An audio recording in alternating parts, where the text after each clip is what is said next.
The first 2 years of running Rise at 7, I think I was very ego driven. I can only admit that now. I wouldn't have admitted it then, but I was very much about, I thought I was the best at what I could do. I, saw the success of the way I ran campaigns, the way I ran the business, and I'm good at what I do, it works. But then when you meet people that are better than you, sometimes that can be a threat, or you absolutely jump onto it and go, how can I work with this person? This is the Leeds Business Podcast, and I'm your host, Phil Fraser. I'm a business sounding board.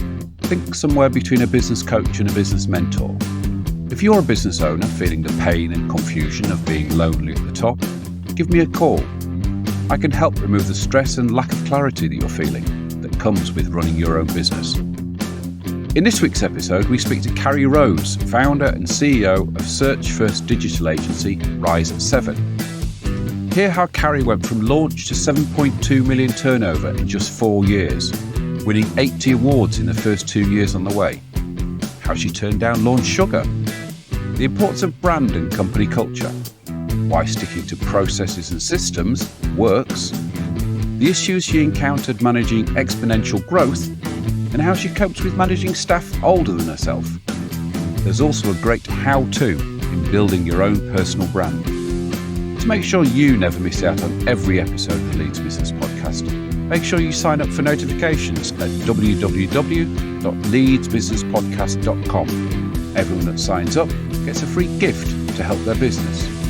So, let's get into what is a really fast-moving and amazing interview. Today, I'm absolutely delighted to have on as a guest the founder and CEO of the search-first creative agency Rise at 7, Carrie Rose. Hi, Carrie. Hello, Phil. Finally, we did it. Yes, this has taken a long time to put together. Now, I'm going to hold my hand up here. This is the Leeds Business Podcast, and we only have Leeds business owners on here. But Carrie went to university in Leeds, worked for 2 Leeds digital agencies. So it's my podcast, it's my rules. So, hey, we're having Carrie on. Hey, I did actually live in Leeds for 6 years, so semi-count it. There you go. So she qualifies. So, Carrie, just to introduce everybody to who and what Rise at 7 is, and the fact that you've done just incredible figures in 4.5 years. Just give us a top line view of the numbers you have done. So, I'm Carrie. I have worked in the search industry most of my career, but essentially what I did is launch my own marketing agency, tying creative marketing and search marketing together. I launched it in June 2019, and we scaled it essentially from 0 to 7.2 million in 4 years, and that's in revenue. So I think year 1, we did 1.5, then 3.8, then 5.5, then 7.2, something like that off the top of my head. So we've scaled rapidly over the space of 4 years, and bearing in mind that was during a pandemic as well. So it's been super fast growth, lots of learnings. But yeah, I think we're on the list of one of the fastest growing agencies in the UK, and we're now also in the US. So we've just launched in the US, and in our first year in the US, we've done 1.5 million just in the US alone. So far, so good. Absolutely sensational. I mean, when you set up in June 2019, were those sort of figures in the business plan? This must be way above what you thought would happen. Phil, I think we forecasted to do 300,000 in our first year. And I remember saying to the team, if we hit 1 million, I'll take you all on holiday. Because I never thought it'd happen. Because I remember seeing the numbers and we was like 200,000 and then 300,000 and then 400,000. I was like, wait, we could do 1 million this year. And then when we did 1.5, yeah, I ended up taking everybody on holiday. The funny story is, a little bit of a funny story behind that. I promised that to about 7 staff at the time. So we only had a small team when we was growing. And essentially the pandemic hit, so I couldn't take them away. And every single week there was like, are we still going away? Are we still going away? And I was like, yeah, as soon as the world opens. Well, by the time the world opened, we had 80 staff. So I had to take all 80 to Ibiza. I was like, do I just take the 7 that I promised, or I can't say no. So yeah, we took everybody away, and it was a success of not just year 1, but the full 4 years. Amazing. Okay, let's go right back to start. talk us through launching your own business after having worked in, what was it, couple of search agencies in Leeds, wasn't it? Just talk us through the process of how you went about launching your own business. Yeah, of course. So I started my first career in Sticky Eyes. If anybody on this podcast is listening, Sticky Eyes, very similar agency. I then went into Branded 3. Branded 3 was known as one of the best search agencies in Europe. They sold on in the end. But essentially, I had this idea to essentially create an agency which combined creative advertising in with SEO, because that was never done before. And I think what I actually did, if I reflect, is I created a business which swam in the blue ocean. So for anybody that doesn't understand what I'm talking about, in business, there's the red ocean and the blue ocean. The red ocean is essentially where everyone is swimming. It's full of blood. It's very competitive. Everybody's biting each other. And the dream is to swim in the blue ocean where nobody else is swimming, where you don't have competitors. And the way to do that is to take what those people in the red ocean are doing really well, but then apply it to something that makes you special. So it's essentially taking two things and combining them to basically create a market where nobody else is in, a completely blue ocean market. And that's what I did with Rise. So I essentially took the aspects of creative advertising and I applied that to SEO. Nobody had done that in the space before. Meaning I created a search first creative agency and I was in a blue ocean because nobody else did this. So I essentially, there's a little bit of a back history behind this, but I applied for the Apprentice TV show, BBC, and I put a business plan together. And I essentially made it to the final 30. I did my intro to Cam of, hi, my name's Carrie. I had this business idea, etc. And Lord Sugar essentially offered me private investment and to go and start somewhere else rather than going on the TV show. But he wanted 50% of the business, which I wasn't willing to give away. So I actually decided somebody else offered me private investment instead. And I actually ended up taking that. So what I did is there was a guy in Branded 3 that I worked with for about 7 years. And he was one of the directors. And me and him had this amazing relationship when it comes to sales and growth. So I was this young 22-year-old kind of creative, person that was amazing at pitches, but he was this commercial head. And what we did is me and him went to a lot of pitches together, and every pitch we went to, we won. So we had this amazing synergy. So essentially I asked him, do you want to come with me and start this business? We had a small bit of investment, not massive at all, but a small bit of investment, which probably covered me for about 4 months in terms of giving me confidence to kind of not look at the bank account and just look ahead. And he said, yeah. So we launched in June 2019. And we actually had one client from day one. And that was a business that I had worked with for 4 years. And that was the only client I had. So we had to start from fresh. Wow, fantastic. So Lord Sugar actually said, don't go through the apprentice process. I'll just invest now. Exactly. Wow. It was interesting because he actually said to me, you watched the show, right? And I was like, yeah. And he said, it's an entertainment show. I was like, okay, I understand that, but also there's a business opportunity at the end. And he was very clear that is obviously the opportunity, but he basically, his team, so his financial advisor was sat there and he basically said, what we're trying to say is you've got a really good business plan here. You should go get investment privately kind of thing. Right. So why don't you take this investment instead? So essentially, I got offered a much better offer separately, which wasn't 50% of the business. And I decided to take that up. Did you have to go out and sort of do angel investment pitches for that, or was that just somebody you knew? Somebody I knew. This person had worked with me or seen my work and, seen how good I was, and both Stephen as well for about 4 or 5 years. And essentially they said, if you ever, decide to do something, launch a business, whatever, I would invest in you. So I think that those natural relationships was key there. This is somebody that isn't an investor. They hadn't invested. They wanted to be able to do that. But what they did is spotted something special and knew that, I had that grit in me to be able to build something. So I didn't go for the angel investment. But I think it created a really good synergy because he had zero expectations from me other than backing me, complete trust and belief, which is great. Right. Okay.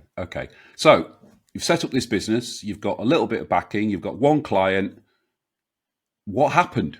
Why did it go so amazingly well? Honestly, I think it was a mixture of all sorts of different things. We were very brave and bold from day one. For an example, 2 days after we launched the business, there was a conference in our space, and we actually hijacked that conference and essentially got on stage and put a big Rise at 7 logo and announced that myself and Stephen Kenwright was launching this business. We did that kind of secretly. We weren't allowed to do that. We was actually advertising a different business whilst there, but we decided to advertise our own, and kind of, there was 4,000 people in the audience that was about to see this. And off the back of that, we had like 4,000 media impressions. We got like 200 odd people following us on Twitter and things, which doesn't sound a lot, but for a startup with just two of us trying to figure it out. And I guess one of the things I did, I spotted an opportunity. So there was a conference in our space, a separate one, who invited me to go speak. I was this like kind of new kid on the block, and a lot of people was like, what has she got to say kind of for herself? Like, how does she do, her marketing strategies, etc. And I think that gave me an opportunity, rather than just to go and, teach everybody about, digital PR and SEO and, how we apply creative advertising to SEO. There was an opportunity to really show this is how we do things. This is how, the 10 years that I've worked in this industry, I've got a process, and I've got a repeatable process of how to run a campaign from start to end. And I basically stood on stage and I gave that process away from start to end, literally every single detail of it. And yes, that was a risk because I had competitors in the audience writing everything down.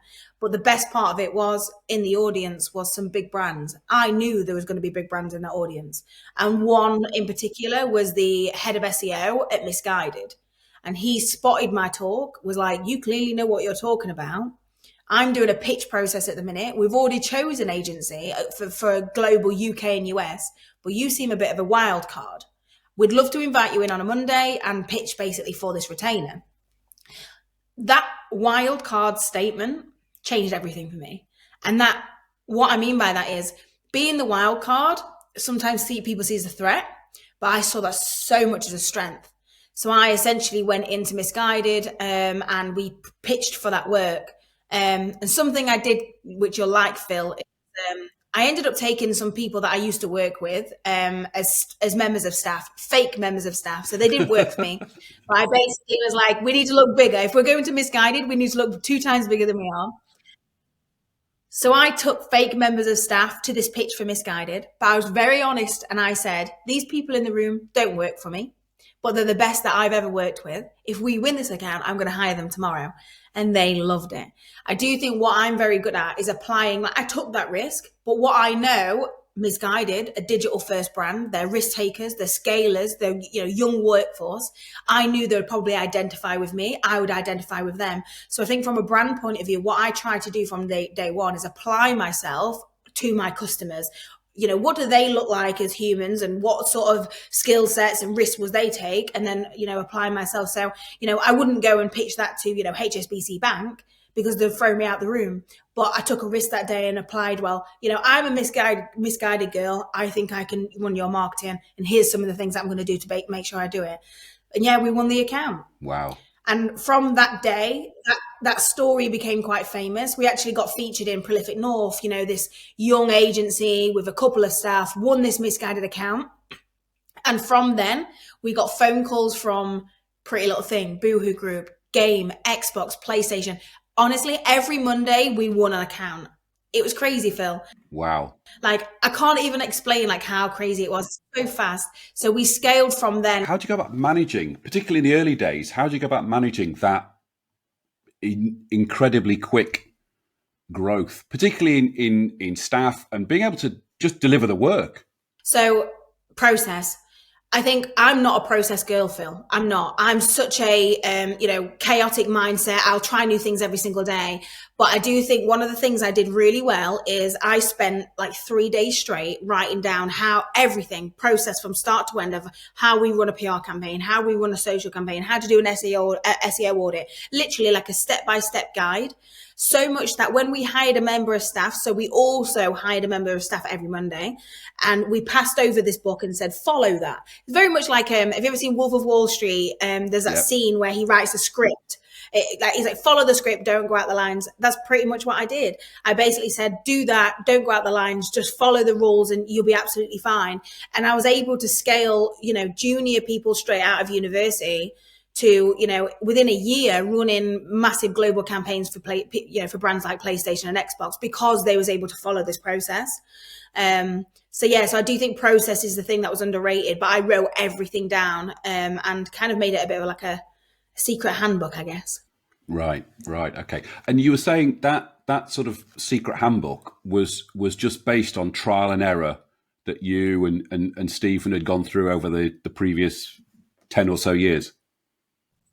One thing I think we both did very well, I think we was planning for running a business one day without knowing it. Because once we left Branded 3, it's like we had resources, and it weren't necessarily planned. It was just we had resources, things that we've done for the last 7 to 8 years of like, this is how to pitch a really good pitch. This is how to, do a campaign that, delivers X times results. And I basically had documents after documents that I then formed into process. So I do think if anybody's kind of listening to this, the things you're working on today, figure out, well, how did I do that? Write it down, because that will be so valuable one day. And I think that's what I did really well throughout my career, is like, okay, when I ran a really successful Pinterest campaign, I kind of reverse engineered it. What I did then? And then I wrote down how I did it, and then that become a process for my future. So I do think that's what we did really well, is applied my learnings from 7 years in documents and then brought it to my new business. Right. Okay. And I know in the sort of first year, 18 months, it was mad. And I know you did a video about people being desperate to come and work with you and sending you lots of creative CVs and stuff like that. Just share a few of those with our listeners, because some of them were absolutely brilliant. And it proves how strong the Rise at 7 brand had become really, really quickly. I guess when you're scaling so fast and you need to hire staff, the last thing we wanted to do was spend mad money on recruitment. And I know that's a massive issue still to this day with recruiting really good talent. So the only way to get people to want to work for you is to actually just create a big brand that, is kind of like enticing in that way. So essentially what we did is we opened our careers page of, rather than send your CV, just send anything. We didn't expect what people actually did, but what we wanted is just, show us some work you've done over the last 10 years, or tell us three reasons why you. But what we actually ended up getting sent was just amazing. We woke up one day, we had I got sent a sneaker, and it was a sneaker that was designed in Rise at 7 branding, and it was just one shoe, the left shoe. And basically they said, if you want the right shoe, or a Rise 7 branded sneaker, you got to invite me to an interview. But it just shows the creativity of capturing my attention. And ultimately that's what we do as marketers. We capture attention. So straight away that showed me they know how to capture their attention. So people was really creative with that. One person, funny enough, kind of went overboard, but it was actually really fun. They designed and built this game. It was a little bit like Mario Kart, where this little character jumped over hurdles. And essentially it was like a Rise at 7 building that they designed. And there was this character that jumped over these hurdles, got past the baddies, all that sort of thing, and ended up at this door for an interview. And it was Carrie Rose opening the door. It was just hilarious. People were very creative. We had all sorts from people designed up Vogue magazines with them as a story in it. All sorts of stuff. I think we got sent all sorts of balloons, Christmas tree baubles, all sorts. But I think it was all about capturing attention, showing different skill sets, being creative. And that's, most of our staff came from that. I didn't care about, I haven't read one CV in my last 4 years, Phil. So CVs didn't really matter to me. Right. Okay. Now I thought that was fascinating. Okay. So you've started picking up these accounts one after another. Yeah. That's a great success trajectory. What were the glitches? I mean, it's never, easy going, particularly in the early years. Where were the first pain points that you experienced? Couple of things. Funny enough, when brands and businesses grow really fast, usually what impacts is the product. The product gets weaker, not as good quality. That didn't happen for us. We ended up winning 80 awards in our first 2 years of, launching the business. Our product always remained strong. And that was very like me protecting that at all costs. The thing that really struggled was our culture. I think it got so desperate that we needed different types of skill sets, different types of people, that I think we didn't stick to our values. When we hire staff, we hire them on specific values. So we have 4 values in our business: sharp as a tack, enthusiastic as hell, expert in their field, and proud to be us. And we've basically broken down what those values are in terms of behaviors. And what we look for is those behaviors in these interviews. If we don't see them, they don't get a job. So essentially, I do think there was an element of, because we was growing so fast, we hired everyone and anyone. We kind of said, yes to so many people. And, I've made massive mistakes. I've hired very senior people that I shouldn't have hired. I've, gave too many junior people too many jobs. And I think a time of desperation, of fast growth and all that sort of thing, I didn't protect the culture. And there was elements of really struggling to protect that, to scale that. So there was an element where we really struggled to retain staff at a certain period, because often what happened was, how I described, I gave my process away to these staff and they was following the script and it was, working really well, delivering really good results. What actually happened was, I found anyway that these people was following a process, but they struggled to think for themselves. They didn't actually know, well, why am I doing it this way? Obviously, I spent 10 years figuring that out. It took me years to figure out why that process is the right process. So often I struggled with progressing people, because often they just followed my rules and followed my, script book. But then didn't actually, think for themselves of, well, what is it I need to do to get past this, problem or hurdle? So we had a really bad cultural impact on the business through fast growth, but we also struggled with progression of staff. We had a lot of people that wanted to progress, but unfortunately just did not have the years of experience and the problem solving tactics and things like that to get there. So I think people side of things was the hardest, definitely through fast growth. Right. Okay. And I mean, this is always a difficult one for fast growing companies, is how do you protect that culture when you need, in effect, bums on seats to get the work out? How would you, having had that, particularly in the early days, having had that issue, how would you do it differently? I'd go back. I think often a lot of business don't invest in, what makes you as a business, like what is good behaviors in your company. And when I say good behaviors, is like skill sets. So like asking killer questions or moving fast when there's a problem and, finishing a task through to the end. Those sort of behaviors is what we look for. And I think we just lost touch in them. And I think now I hold them really tight to us. So like we look for them in interviews, but also in our, monthly reviews with our staff. We constantly reward people on them. So if you're showing that you are, an expert in your field or sharp as a tack, we reward people. So I do think going back to the values and sticking to them and making sure they're in everything that everybody does is the thing that keeps culture. And it's there. That's the things that lives and breathes, in our day to day. So I do think, investing in who you are as a business and what those values are. I remember years ago, businesses used to have values written on the wall and they used to bang on about them every year in yearly reviews. And I remember thinking it was just a load of fluff, but now I see the benefit of them. Now I see what unites us. Like I have said goodbye to certain people in the business that unfortunately haven't, ticked our values. And now I have the strongest team I think I've ever had. And I think it's because I went back to basics. What is it I said I wanted? What is it I said that the behaviors are, so important to this business to build a really good culture? And I think that's the thing that I wish I did sooner. Right. Okay. Your next sort of big step, I suppose, is moving from Sheffield to opening a London office, wasn't it? Was that the next sort of step in the... Before we get onto that, I want to tell all our viewers and listeners all about the Leeds Business Podcast Fair Deal.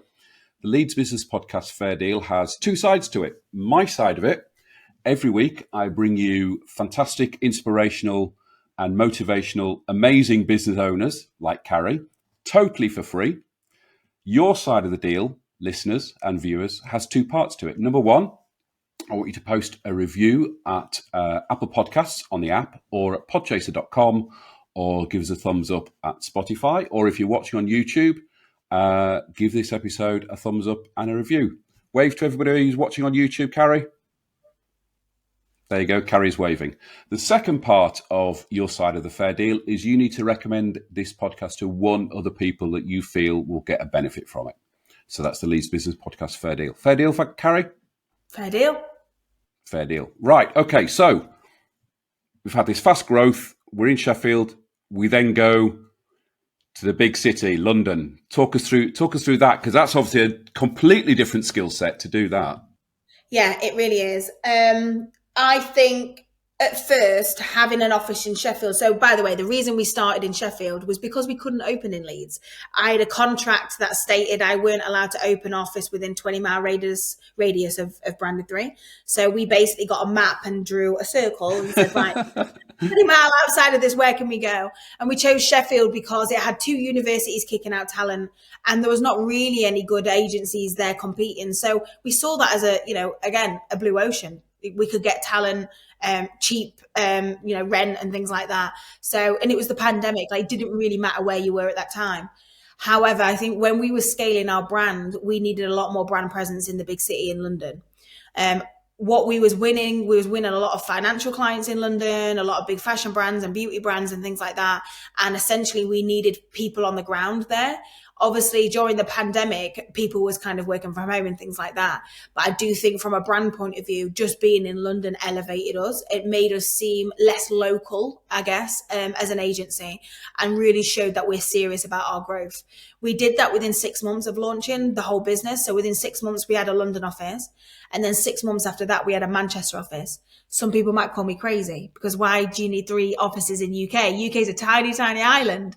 But I do think during the pandemic, there was obviously this big impact on, how do we build community and how do we keep culture alive when it comes to kind of staff and workforces. The average age of Rise at 7 at the time was about 23. We was very young. Like very, very young workforce. And a lot of these people was coming out of universities wanting to kind of sit with their friends and learn and grow in their career. So we had to still have a space. So we basically had mini spaces in Sheffield, London and Manchester. But what that allowed us to do is capture the very best talent. You remember, I kind of started this business getting graduates from university. But because I had to scale this a lot more kind of serious, I needed to look at people with already existing skill sets and experience. So expanding to London and Manchester allowed me to grab the very best from those cities. Right. And how did you cope with managing sort of 3 locations like that? I think fine. I think it became costly, but I was okay investing in office space. I don't think, to be honest, we invested in co-working spaces to start with. And that was, it was fairly cheap. But I think the thing we did really well is we had a leader in each office. So I had a director of some sort in every office. There was one in Sheffield, there was one in London, one in Manchester.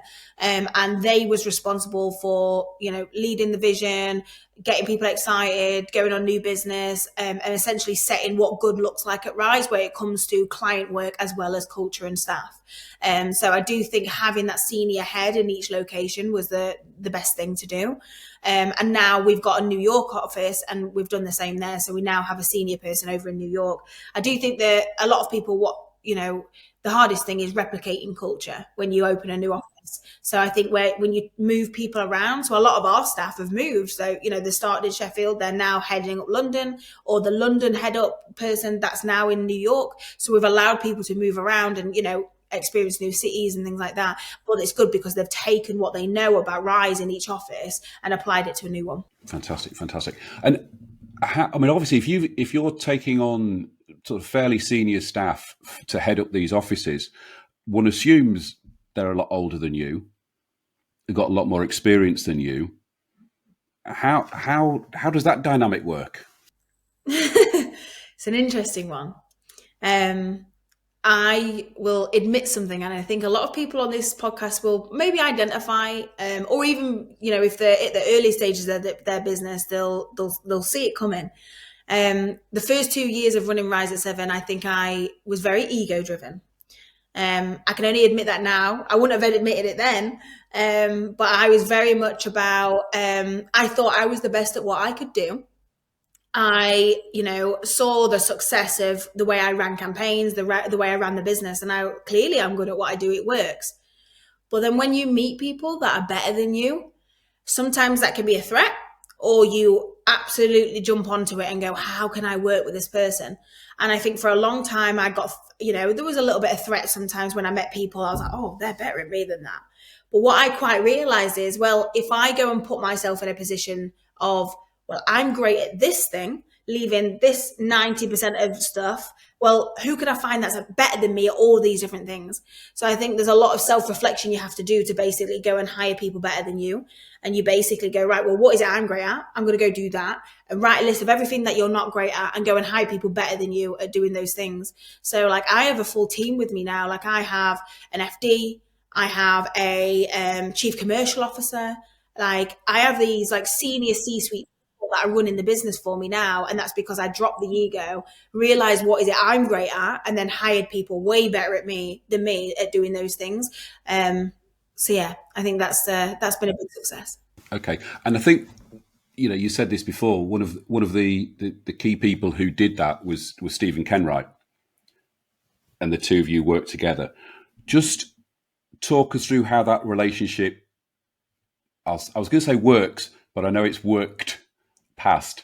So just talk us through that, but don't go too far into it, because we're going to talk about post Kenwright in episode 2. So just tell us how that sort of yin and yang fitted together between the two of you. Me and him are very interesting because we was completely the opposite people. Like if you saw us in the street, we don't have the same energy. Our like knowledge is completely the opposite. Our personality traits are completely the opposite, but that made it work really well. It was very clear that I was a front-facing marketing person. So I looked, I was market-facing. I looked at the product. I looked after creative. I looked after marketing, etc., and lead gen. He was very technical, so he looked after the technical disciplines in the business, but as well as he was an integrator, so operations, finance, process, etc. So it was the perfect mix between myself and him of I looked after the market, he looked internal. And that's the best dream. That's what everybody wants. I think a lot of co-founders, when they don't work out, is because they both want to be market facing or they both want to be the integrator. Whereas me and him were very clear, these are our roles and this is what we're great at. I do, however, think that lived quite short. I think there was an element of, my vision and dreams for the business become a lot more different to his, where I think I saw the opportunity of where the market was going. And then therefore, and he necessarily didn't, he was a lot more internal. So he had opinions of what we needed to do to fix internal problems, whereas I was looking at the market. And I think progressively what happened is, our visions for the business kind of, went their different ways. So that was a big element of that. And I remember being on a podcast actually, Phil, and someone saying like how I think there's a really high percentage of co-founders, it doesn't work out. It's quite common for co-founders to go for a management buyout. And I remember sat on that call thinking, oh my God, I'm the lucky one. I'm the one that has, we still get along. We still have the same vision, the same blah, blah. And it's not that we didn't ever get along, because we did. It just felt as if we both then was on different paths. It was like we was building different businesses. So we did go for a management buyout where Stephen exited the business in November last year. I'll stop you there. This is going to be, I'm going to have to play like the EastEnders tune now.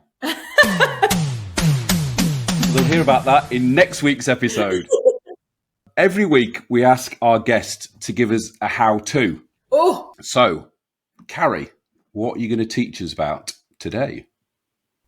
How to build a personal brand for building and scaling your own business. Okay, take it away. So I think step 1, when it comes to building a personal brand, you have to identify what are the 3 things that you are expert in or passionate about.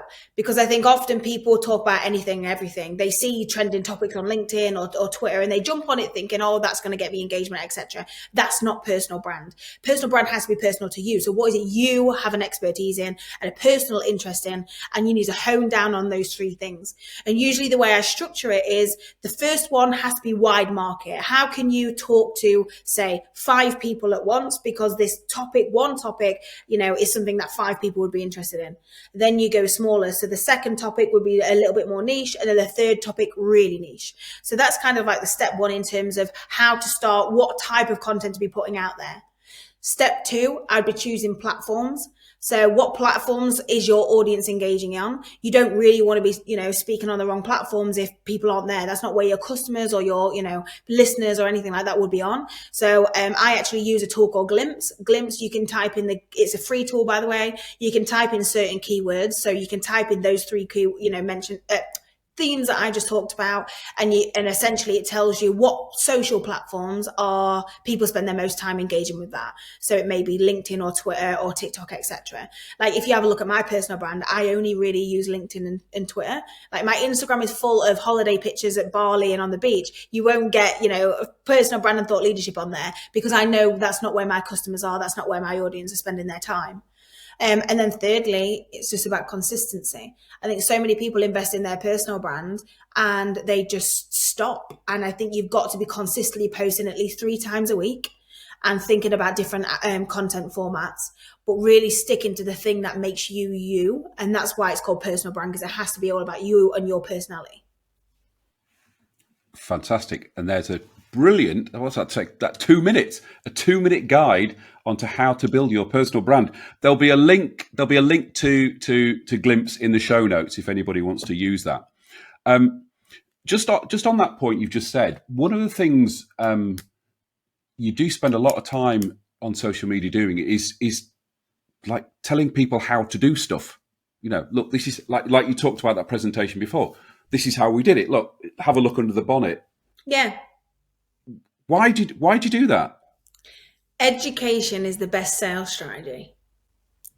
If you can teach people something new every single day, then they know you know what you're talking about.